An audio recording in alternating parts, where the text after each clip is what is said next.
Thank you, and good afternoon to everyone. Glad to have you all in here, and I hope some of what I have to share with you all today will be of interest, and we'll try to stay somewhat informal, certainly if y'all have questions as we go through this, but I do want to share with you a number of things that are happening at the General Assembly level as it relates to issues that are important to agriculture, that would be issues that all of you all should very much have an interest in, and then share with you a little bit about what's happening in Washington. And the other thing I would say is that oftentimes when you get to talking about stuff that's happening legislatively, there's an awful lot of question marks involved, and sometimes from the time we arrive in the morning until we go home that afternoon, things will change as far as the lay of the land on some of the legislative issues. But I'm going to start with the state level and just kind of give you a general overview of where we are at the state level and what's going on. And then I'll go and talk about several issues, and then I'll get specifically on E-Verify and what we've been dealing with on E-Verify. And I also brought a couple of handouts, one of which you all may have seen already, but it's a policy development paper that we did back in the summer on the new E-Verify law that passed in Tennessee this last year that has some information about how it works. So it may be helpful for many of you all to pick up that.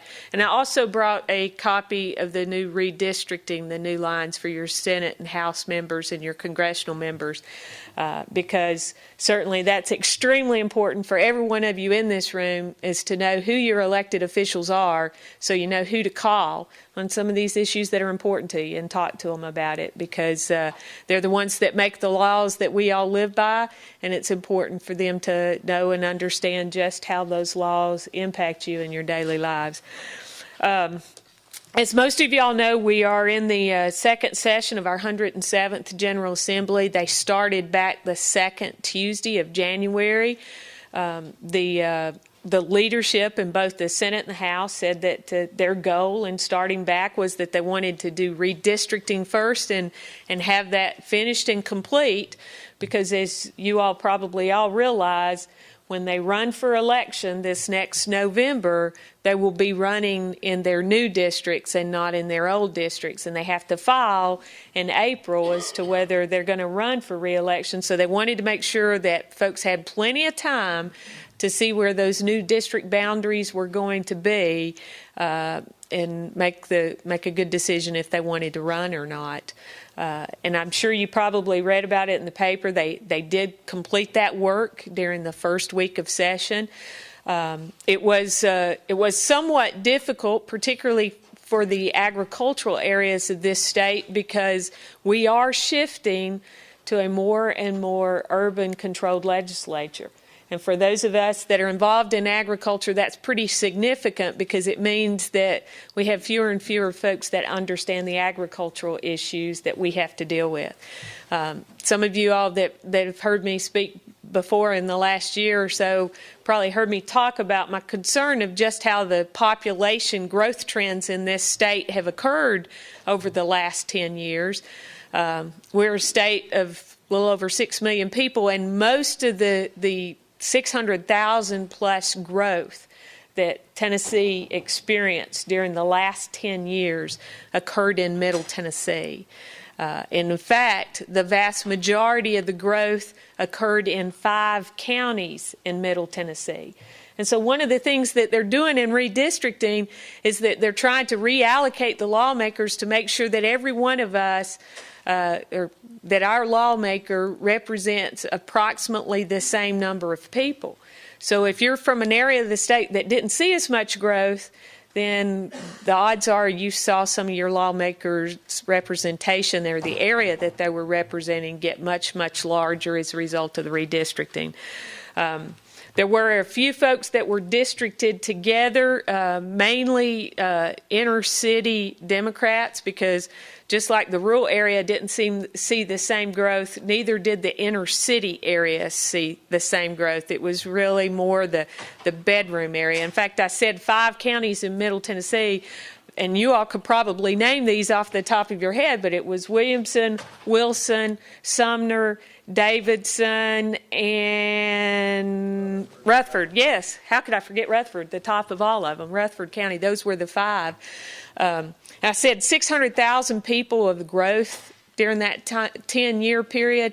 If you took all of West and all of East Tennessee growth combined, it didn't match what those five counties had and what Middle Tennessee had. So you can see that that's where the growth of this state's occurring, and that's why we saw those shift. But I did bring the maps, and I would encourage you to get one of those. You can also get online and look that up if you need to be very, very specific of finding exactly where you live and how to go from there. So that certainly is a big one that we're dealing with. I think the second issue that will be big as we go in through this legislative issue is the general budget overall. The governor gives his state of the state Monday night, and when he gives that state of the state, he'll talk about the budget situation that we're in and lay out his proposals for the budget situation. Most of you are probably aware of the fact that back in the fall, the governor directed each department to present to him, each department within state government, to present to him how they could cut 5% from their department and still operate. And each of the departments did that and presented their plan of how they could do that, which certainly for those of us that depend on some of the responsibilities that the Department of Agriculture has in working with farmers of this state, that always makes us a little bit nervous because we get kind of concerned that will shift the cost to the producer level if the department doesn't have those dollars to continue to do some of the things they've done in the past. The good news, however, is that finally, after about 3 or 4 years, our economy seems to be moving back up, and our sales tax revenues are coming in at a level higher than what had been anticipated. In fact, we're about $177 million ahead of anticipation for this current fiscal year, and that's certainly good news. Now, the word we're hearing from the administration is don't expect that they won't still tighten their belts considerably because they think there are areas where they need to tighten their belts, but certainly that doesn't mean, or that means that the cuts won't have to be as deep as they had anticipated that they would earlier. They are also, our state funding board, in looking at this growth, is saying that we can anticipate, if things continue as they are, that we'll see about a 4% growth next year, in the next fiscal year as well, which also is good news for us because, as many of you all are probably aware, we went through a couple of years where not only did we not meet our projections in growth, but we actually collected less dollars than we had collected the previous year for that same month. And we went through an entire year where we collected less than we had the previous year for the same month. So that's kind of hard when you know that built within your budget, there are some expense factors that you just can't control.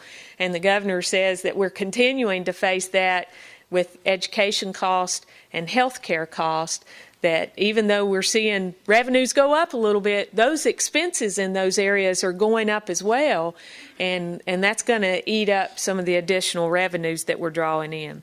But we do anticipate that the governor Monday night will talk about our $30 billion budget and where he wants to carry that $30 billion budget in the year 2012, 2013. I don't know if any of y'all are like me, but sometimes I swear I think I could say 1980 still, and that would seem perfectly normal to me. But 2012, 2013 budget is what we'll be working on, and with that 4% growth, we could expect anywhere in the neighborhood of $340 to $365 million additional dollars to come in. So that would certainly be good. Some of our leaders, however, legislative leaders, are saying we've got to get our rainy day fund back up in case we have another recession like what we've been through the last 3 or 4 years. The rainy day fund, as many of y'all know, is kind of what got us through that with some of the cuts. But the rainy day fund, at the point we entered the recession, was about $1 billion. And we've drawn it down to about $300 million now. And they only took a little bit out of it each year to help tide us over. But many of the legislative leaders think that as our economy gets better, we need to get that rainy day fund back up to around $1 billion, because $300 million wouldn't take us through another recession of what we've dealt with this last time. So I would encourage you to watch the governor's address on Monday night. And maybe Carol McDonald back here, the assistant commissioner, would be able to tell us some preliminary information that might come out of it. But I suspect even if she knew it, she's probably sworn to secrecy that she can't tell us what's going to be announced Monday night. So anyhow, the governor also, interestingly, when the legislature started, he went ahead and announced some of what would be in his package this year, with the intent that we would start the legislature very quickly, move through it very quickly, get our business done, and go home. And the redistricting was the first step of that. The governor telling us what his 55 bills for his package were going to be was the second step. And in fact, the first day of bill introduction, all those 55 bills were turned in, which is very unusual. I don't know how much any of you all follow this typically, but usually the administration bills don't come in until after the end of bill introduction. All the senators and representatives have theirs in, and then they get the package of bills from what the administration wants to have in. But the governor has 55 bills that various senators and representatives are carrying for him. They've all already been introduced.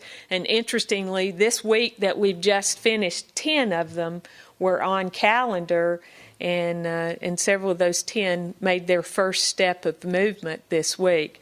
But among some of the things that he's dealing with, one is education. You all remember that was a big issue last year.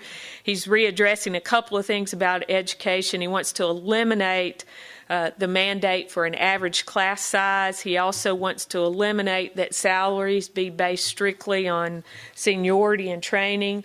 One of the issues that's important to us is he wants to restructure many of the boards and commissions. In agriculture, we work very closely often with the Water Quality Board, the Air Quality Board. We have an agriculture member on the Solid Waste Advisory Board. And our concern in the restructuring of these boards is that we need to continue to have somebody on those boards that represents and can speak for agriculture and can speak for the farmers. Because I will remind you that the legislators passed the laws, but then it's at the regulatory level where they put the rules and regulations in place that affect us most immediately and what we have to deal with. So we have to make sure that we have folks at the regulatory level that in fact make regulations reflect what the intent of the law actually was. And so that's the second step of what we do often in making sure that the laws are passed in a way that they're not harmful to agriculture. Another big one that I suspect we will hear a lot about as it begins to move is that the governor wants to visit the civil service in state government. Because right now for state employees, we have what we call civil service that have a level of protection to their jobs, and then we also have administrative service. And administrative service jobs often, when the governor changes, those individuals change with him. They're gone as well. But the civil service positions are there from one administration to the next, whether it's Republican or Democrat, they stay around. And there's been a lot of complaints in recent years that even when it's a case where the employee doesn't justify remaining on state government payrolls, it's so difficult with the protection to actually let them go that the governor felt like that needed to be addressed. So suspect that will be a hot issue that we'll see be very debated by many of the state employees that will come forward as that starts being talked about. Another issue that's very important to us in the agriculture community that I hope is very important to you all is that the governor does want to change and raise the exemption level for our state inheritance tax. Our federal inheritance tax now is at $1 million. Our state inheritance tax is still at $1 million.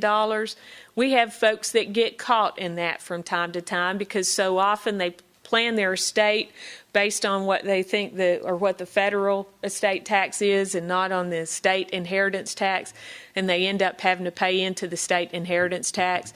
And the governor's proposing that we start in increments raising that to the $5 million level this first year, taking it from $1 million to $1.5 million.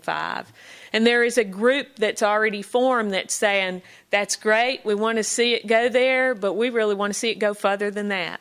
In fact, there are folks that are advocating that we shouldn't have an inheritance tax at all at the state level. But that comes with a cost. And I might point out to you, just because I think this is kind of interesting statistics, this last year with the exemption being at $1 million, we had 845 Tennesseans that had to pay state inheritance tax because they exceeded that $1 million. If we take it to the $1.5 million, based on the ones that passed away this last year, that would have brought that number down to 381 individuals. So it does have a significant impact. And then, of course, then the higher you go, the fewer people that are impacted by it. But they're saying that if we get it to $5 million, that will take away about $55 million in revenue if we were to get the estate tax or our state inheritance tax raised that high. And, of course, then probably what was a very smart political move on the part of the governor was, in addition to saying, let's raise the inheritance tax, he's also saying, and let's take another half cent off the sales tax on food.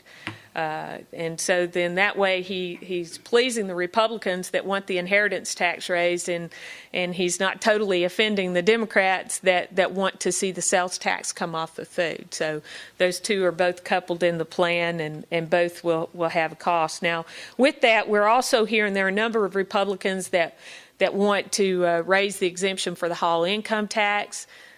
Probably some of you all in here have been hit by the Hall income tax through your investments, but the governor is saying that we can't do it all right now, and some of the Republicans are saying they still would like to see that done as well. One of the concerns from the House leadership, Speaker Harwell, is that with the Hall income tax, a lot of that money actually goes to local government, and she's afraid that we would present a problem to local governments if we change the Hall income tax without a plan of how to deal with those funds for the local government. So expect that to also be an issue as we move forward. Another issue that this week is yet another sign that they're serious about getting their work done and getting home pretty quick. An issue that's been hanging out there for the last 3 or 4 years deals with how we elect judges in this state. And again, I've talked about legislative and I've talked about the regulations. Well, the judges are pretty important to us too, because we need judges that actually interpret the laws that as written and not make laws from the bench, so to speak. So there's been a real debate about how our judges are selected in Tennessee and whether the current method that we have is actually constitutional and follows the Constitution or not. And this week, the two leaders of the Senate and the House and the governor all agreed on a plan to hopefully move us forward on that so that we don't get bogged down on that issue in this legislative session. And basically, they're saying that we will keep the plan as we have it today through at least 2015, but start this year with a call for a constitutional convention to look at that question in our Constitution of how we elect judges. Because those that are purist about our Constitution say that our Constitution is pretty clear that you're not supposed to elect judges. Or that you are supposed to elect judges, excuse me. Rob, thank you for Rob makes this expression from the back like, I'm surprised, and I'm like, what did I say wrong? Yes, I said that wrong. The Constitution is pretty clear that we are to elect our judges. And in fact, the way we do it today, we have basically a selection commission that gives the names to the governor to select the judge from a list of qualified names, and then the people have a retention vote at the end of 8 years. So we decide whether we're going to keep that judge or not, but not not initially elect the judge. So what they're going to do is have a constitutional convention or a constitutional amendment that would, if everything worked well, be on the ballot in 2014, which means by 2015 everything should be in place to actually change the bill and how it needs to reflect how our judges are to be elected. So the fact that moved forward is another pretty big one to us of getting this session moved through quickly. Another one that may be big to many of you all on here is if you ever allow anybody on your land for recreational purposes, whether you accept pay or whether you don't accept pay. By law today, and we helped to clear this up a couple of years ago, but by law today, the mere fact that you allow them on your property for recreational purposes does not increase your liability. And a few years ago, we added in the section to make it clear that even if you accept pay, it didn't increase your liability because it was too subjective about how much pay that you accept should your liability start going up. So we just took the whole money issue out, the compensation issue out.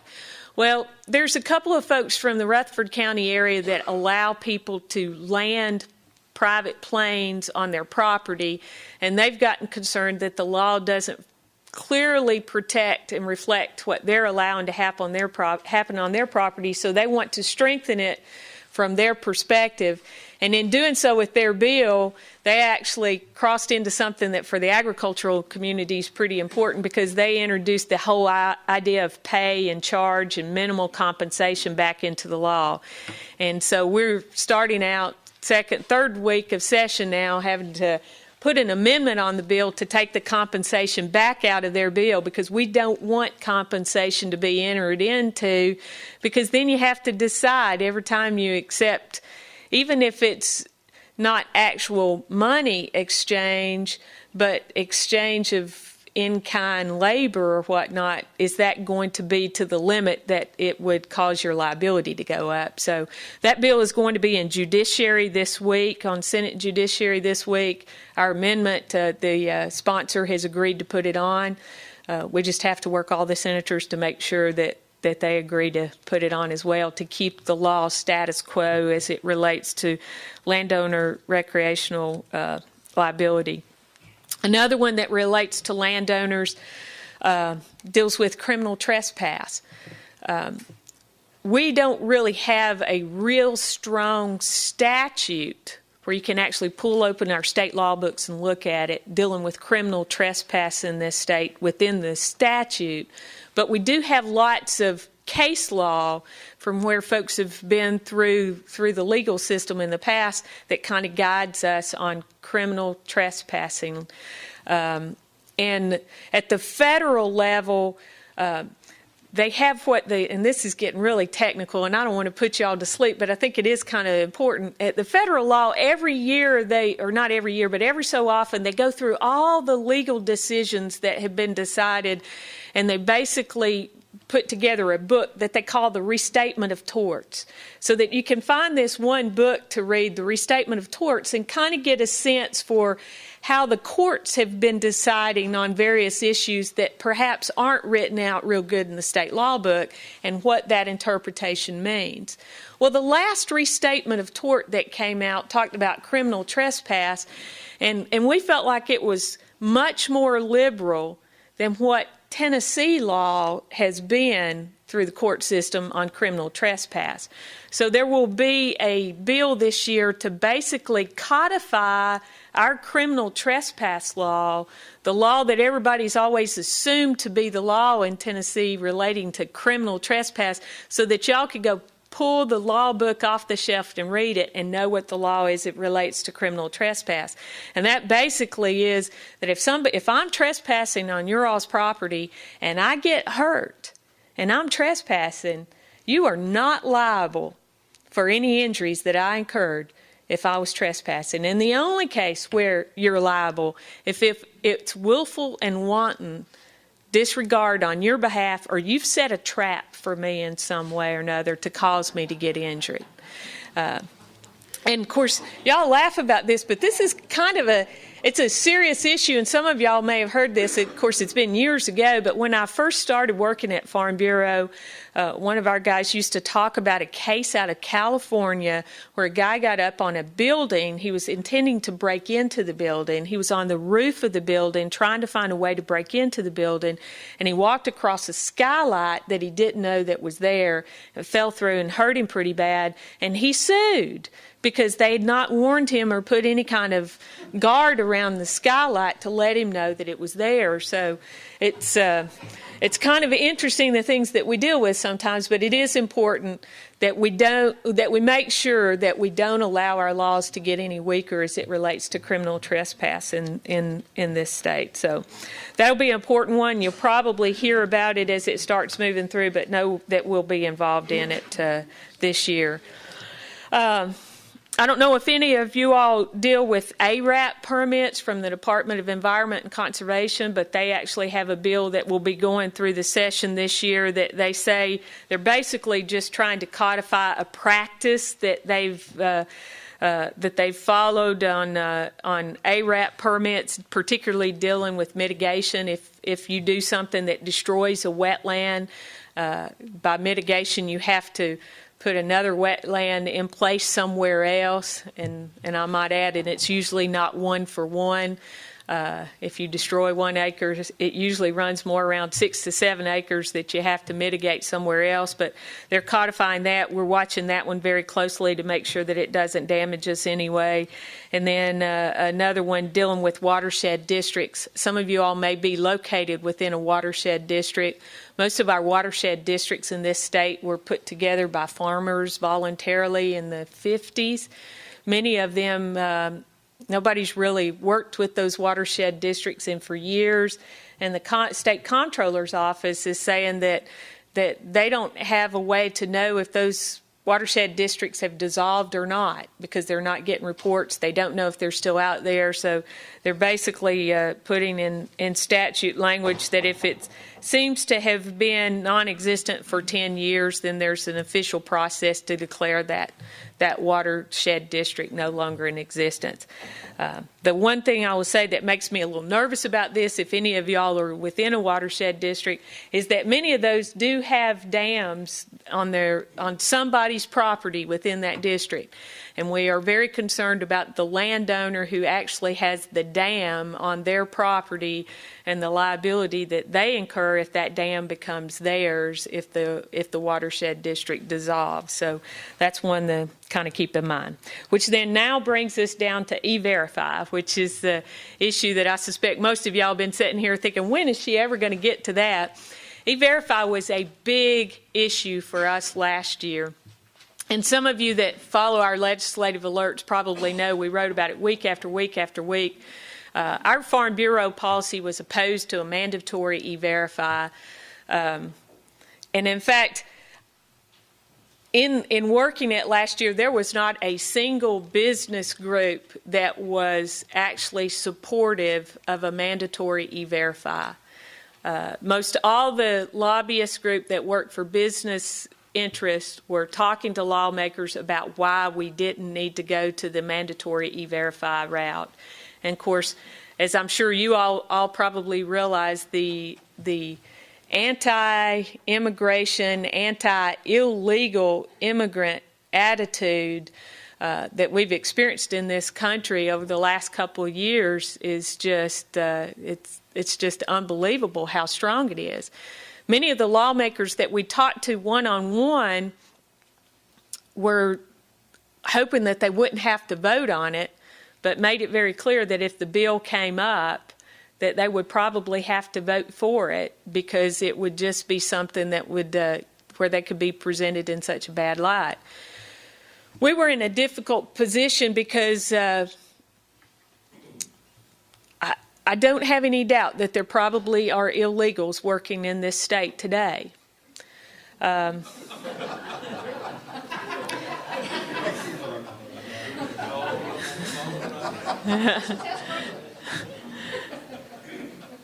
how do you say that, folks? And the thing that I said time to time over and over with lawmakers is that, yes, there probably are illegals. I can't take you to one, and I'm not telling y'all I want to take them to one, but there probably are some.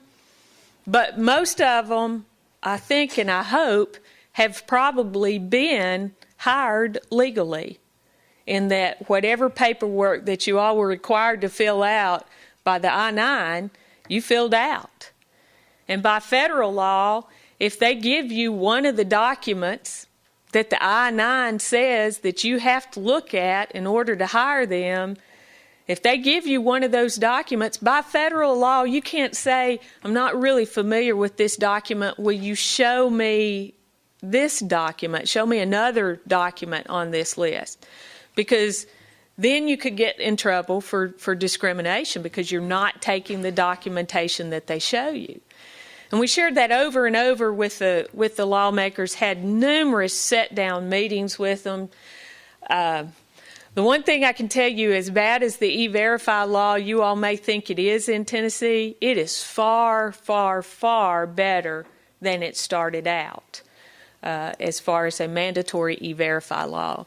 Now, one of the things that I'll say that oftentimes when I talk to folks individually that they don't realize is that the way that our E-Verify law is written, it comes in, or it has a staggered date of when it affects you, starting January 1 of this year, of 2012.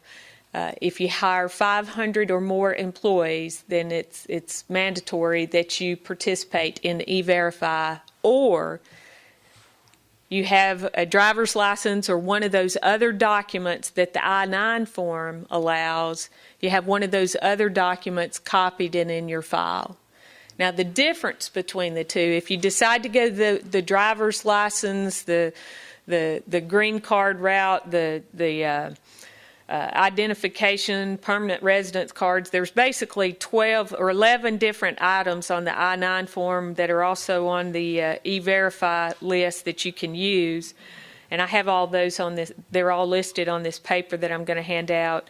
If you use that route rather than the E-Verify route, and the individual later ends up that they are in fact illegal, you don't have any protection.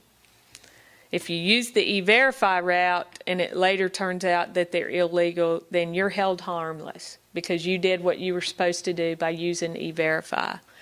One of the other things that we argued as we went through this is that although, E-Verify started as a pilot program, it wasn't intended to be mandatory.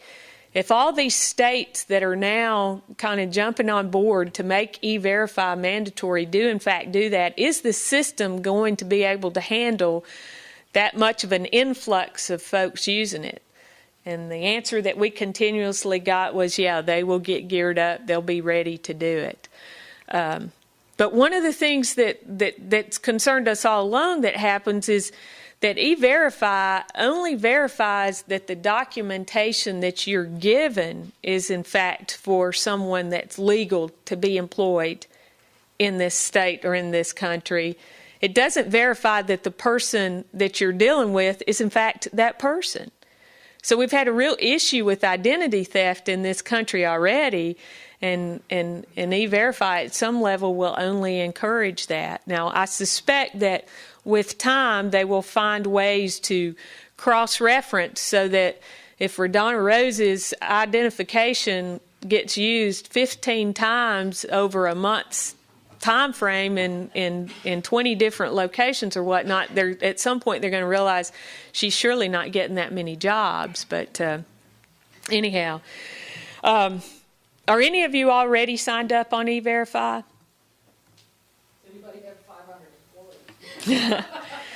Well, that's where it starts, and that's good. So none of you all are impacted by E-Verify now. Now, July 1, it drops down to 250. July 1 of this year, it drops down to 250 or more.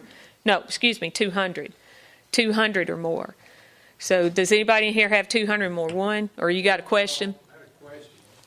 If you're working people and you just hire 250 and you start them in March, April, May, do you have to still check them when the number drops in July to verify them? Did I understand? So you don't have to E-Verify, or if you're less than 500, I hire them today. July, do I have to verify the 250 that I've already hired? Is that for new hires?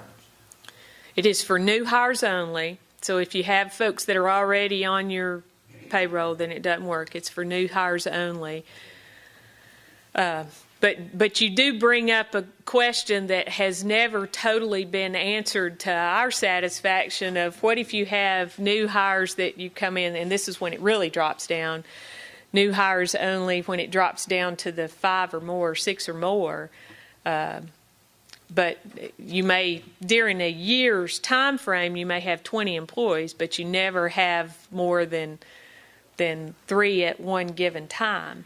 And the senator that worked on this bill said that it's at one given time. That's his intent, would that it be at one given time. So, yes, sir. Would it be accurate to say, though, that even when it drops to 5, I keep hearing the term mandate, even when it drops to 5, if you choose to use one of those forms, you don't have to use E-Verify. So the term mandate for everybody really is not there at this point. Would that be accurate?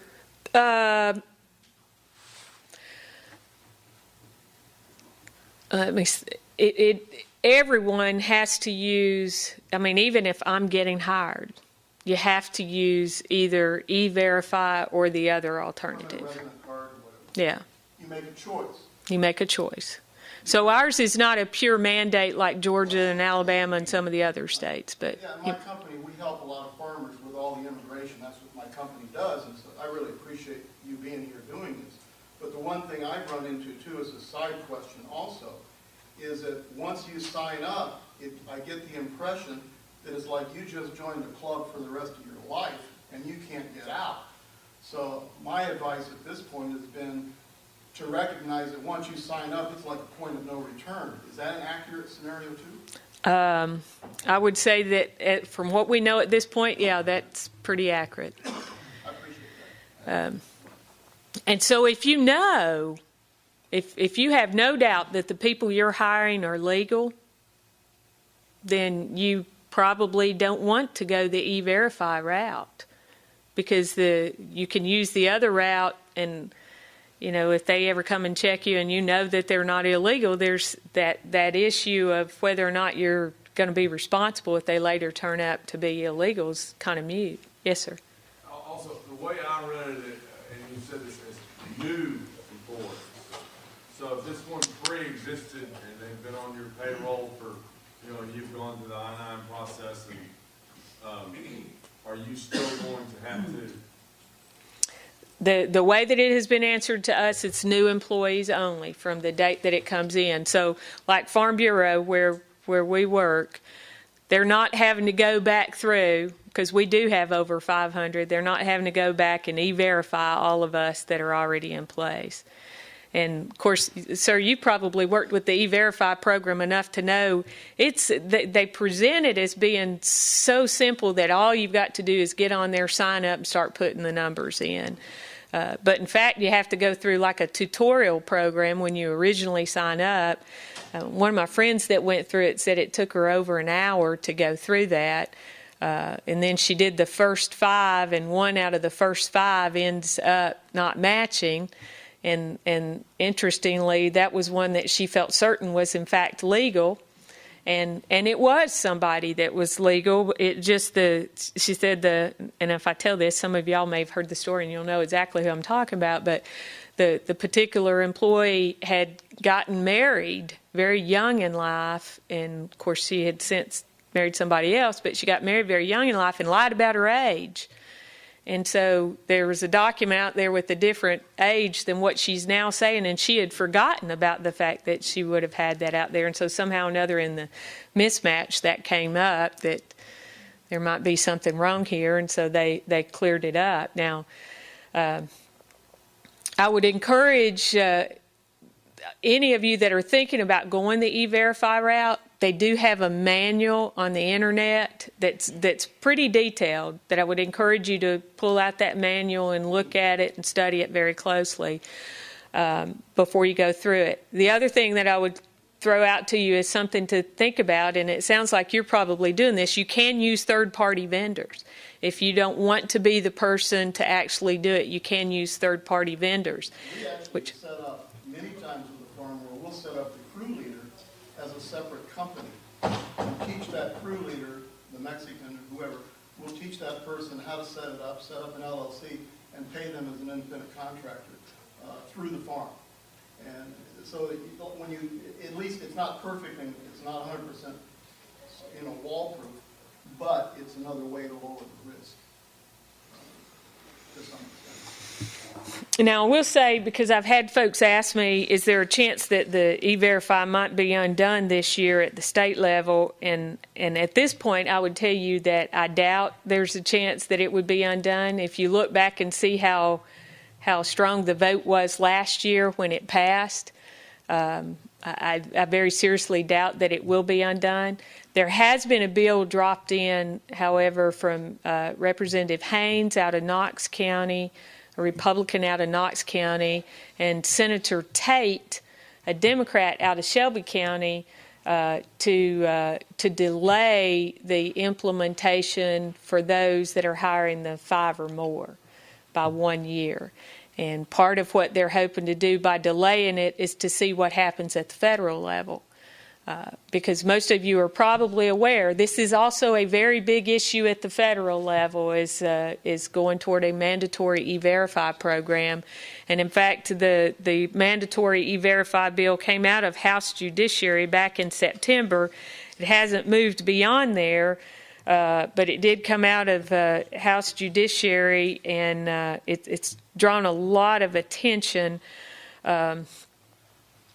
within the Republican Party, particularly because of the anti-immigration attitude that's out there. And yet there are a number of the Republicans that very much understand what a negative impact this will have on agriculture. And they know that until they solve the agricultural component of it, that we can't afford to go through that kind of problem. And I think with what we're seeing out of Alabama and Georgia right now, probably makes them even more nervous about understanding that agricultural part of it. And of course, then the other factor that they're dealing with, which is kind of interesting, is some of the lawmakers, congressional lawmakers from these very conservative states, don't want a federal program to preempt the state program. They're thinking that if Georgia or Alabama already have a state program, they want the Georgia or Alabama program to stay in place. And yet at the federal level, the discussion is if we have a federal program, it really needs to preempt the state program. So that's a real political issue that they're dealing with. Anything else on E-Verify before?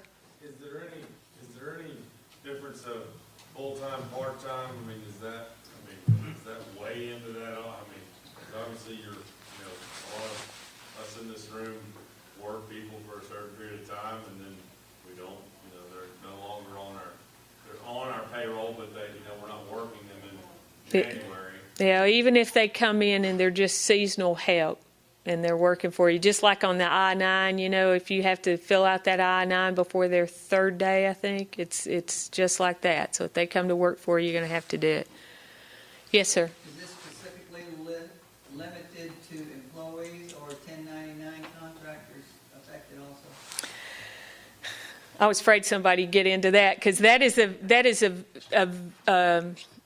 a very difficult part of our law that on the whole 1099 thing, that as we were going through it, some of the other business groups were talking about that they were getting into something we were in water way deeper than they knew how to swim. And I'm sorry, I can't really answer that, but the intent is that it's to apply to everybody, but and you may answer how y'all are dealing with that, but it's 1099 is not a silver bullet. I mean, it would be nice to say, yeah, let's just make that guy a 1099. They're all independent contracts.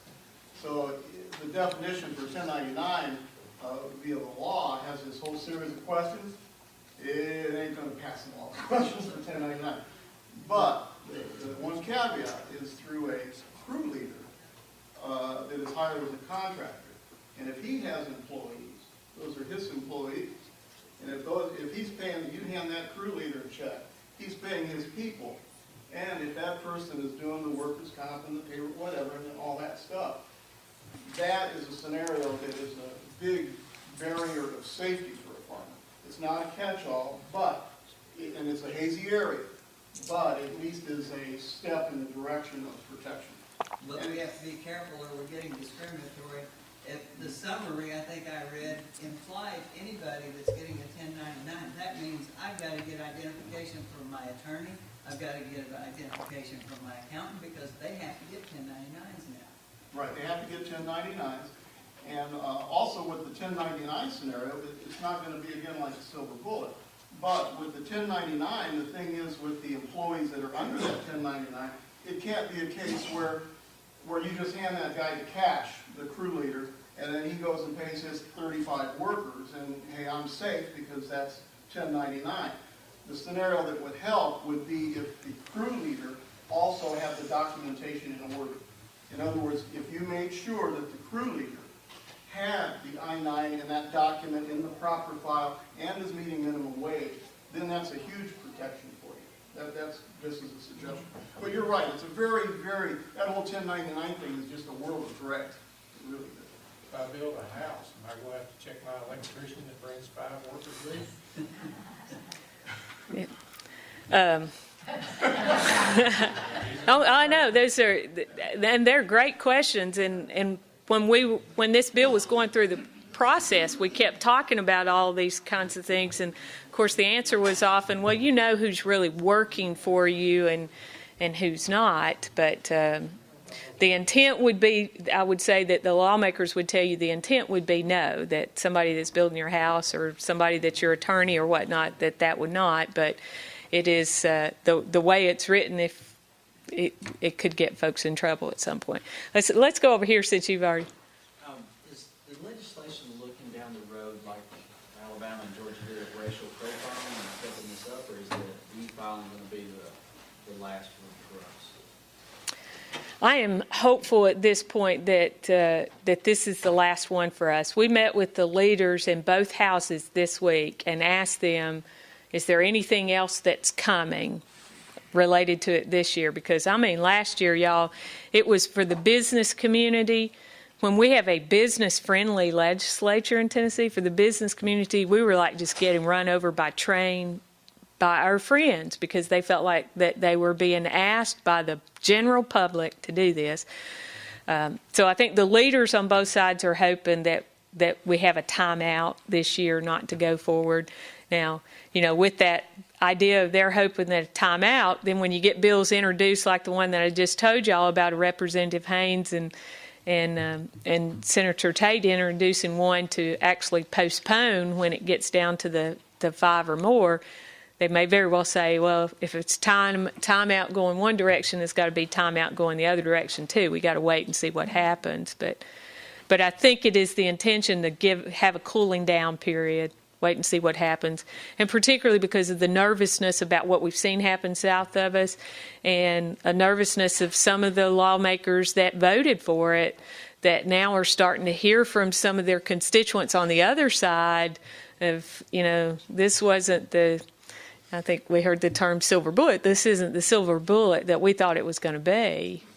And I think a lot of employees were thinking, too, this only affects people that are hiring immigrants or illegals. Well, it affects everybody.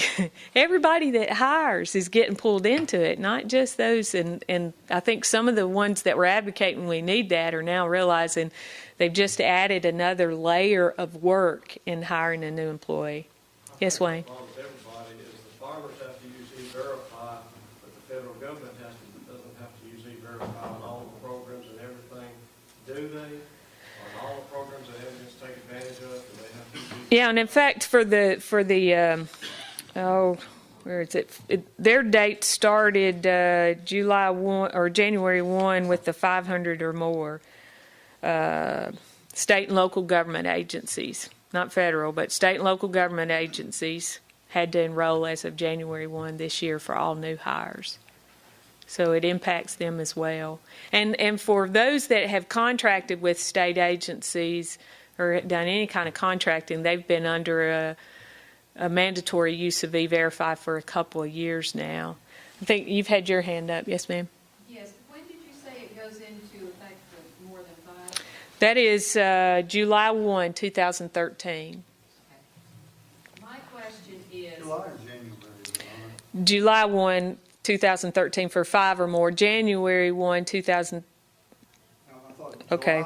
Let me. Yeah, July 1, 2012 for 200 to 499, and July 1, 2013 for 6 to 100. January 1, you got it right there? Okay. I got it written down wrong on my note. Okay. My very smart intern here saying January 1, 2/3. Okay. so my question is, this is for new hires only. So say we work Jose up until we finish with whatever in the fall. And then after January 1st, this goes into effect. And we're going to hire him to pick something in the spring. Is he a new hire? Well, he's already worked for us for years. How long does it take before they're not a new hire anymore? If they Yeah, can only this is pay the roll? most significant thing. Yeah. Good question. It's a very good question. And I don't know the answer to that, but will you write that one down so I can find that out? And then if somebody can tell me maybe who to respond to on that, try to find out how they. I will tell you this, and I find this kind of interesting because do we have any H-2A folks in here? One of our folks who uses H-2A workers, so they go through the deal every year where they have to go through the local job center to get folks apply or to. And they've kept just really good notes of how many they get referred to them each year and how many actually work or whatnot.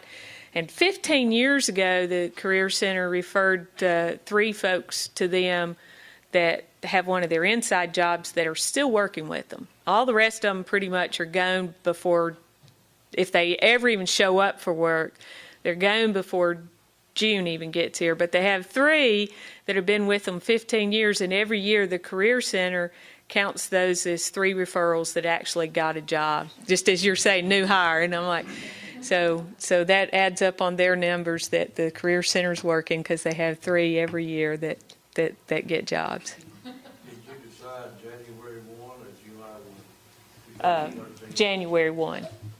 January 1, 2013. That question, we live down southern Lincoln County and get probably more of a battering of the Alabama law and so forth.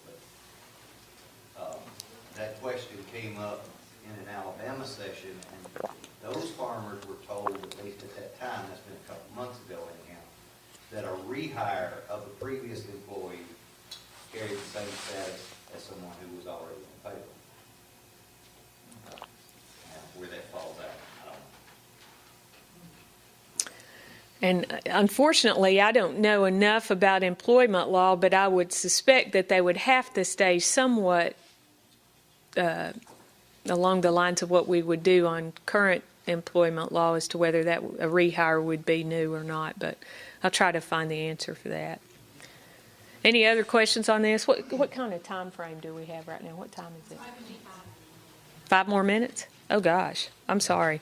Let me mention one other thing. I had no idea we were that close already.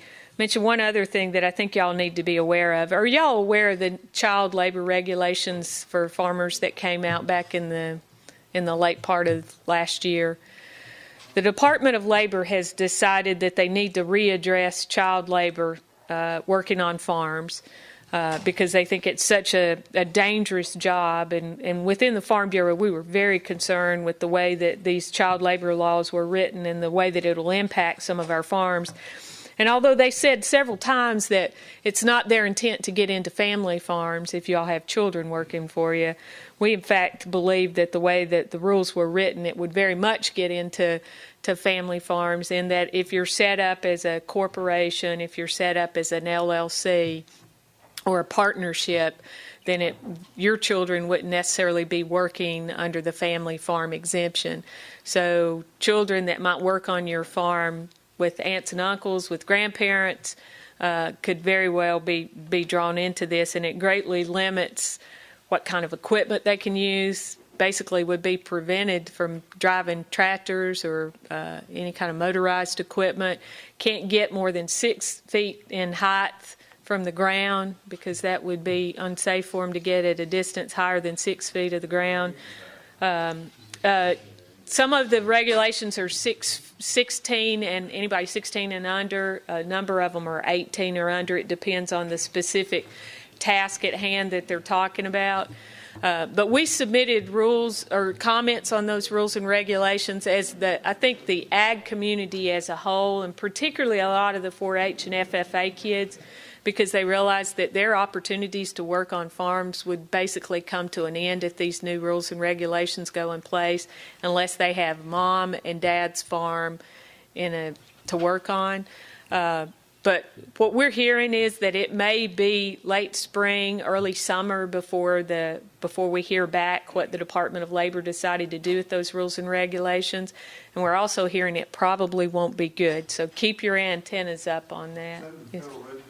That was in the Federal Register back in November. Doesn't it also limit livestock, being around livestock? Yes, thank you. They can't be around livestock and animals. So, a lot of the shows that the young children work on, unless they're with their parents for their farm, that it'll limit their being able to work around animals. These kids could hop on a skateboard and get 12 feet up in the air and break their neck. Excellent. Yeah, the point was made up here, but these same kids can get on a skateboard and jump 12 feet in the air and break their neck, and then that's not illegal. But if you're trying to teach them work ethic, then it would be. Yes, sir. Since we're not as fortunate to have you stand in front of us on a daily basis, is there a place that we can go to get that information, like the latest On the bureau that kind of breaks it down? for the child labor, or just anything I've been talking about? Yeah, one of the things I would encourage you to do, we send out a newsletter when the legislature's in session every Friday, but our county farm bureaus submit to us, here's people we'd like to get the newsletter from our county. So I would encourage you to drop by your county farm bureau office, or if you know one of the board members, and say, look, I really would love to get that weekly newsletter. Because we'd love to send it, and particularly if you have email, because that's really great to pop those things out there. But that's how we keep folks informed, and the more people that are informed on agricultural issues, the better off we all are. Well, it's not a website sign up. You'll need to go by your county farm bureau office and ask them. But then they give us the address and we'll send it back out. But I will tell you, in working with lawmakers, and this E-Verify was an example of that, they want to do what they think their constituents want. And if there's an area that we fall short on sometimes, it's telling lawmakers how we feel about stuff. I was in a meeting in Mississippi a couple of years ago where a lawmaker spoke, and he told us, and this is where I'll end, but he told us, he said that people are all the time fussing at him about how he's voted on something after the fact, when they've never talked to him about it as it's moving through. And he said, don't expect me to know what you don't tell me. So we need to really make sure that we get to know our elected officials, and we talk to our elected officials about some of the laws that they're working on and how they really do impact where the rubber meets the road. Yes, ma'am. One thing I would like to say is we have the same situation as farmers. Don't expect us to know while we're on the tractor what's being legislated that's going to affect us. We need to be able to get that to us in a way that hits us in the head, because we're not thinking about it. Excellent point. Yeah, excellent point. And that is a very good point. And I would tell you, in addition to our emails, we all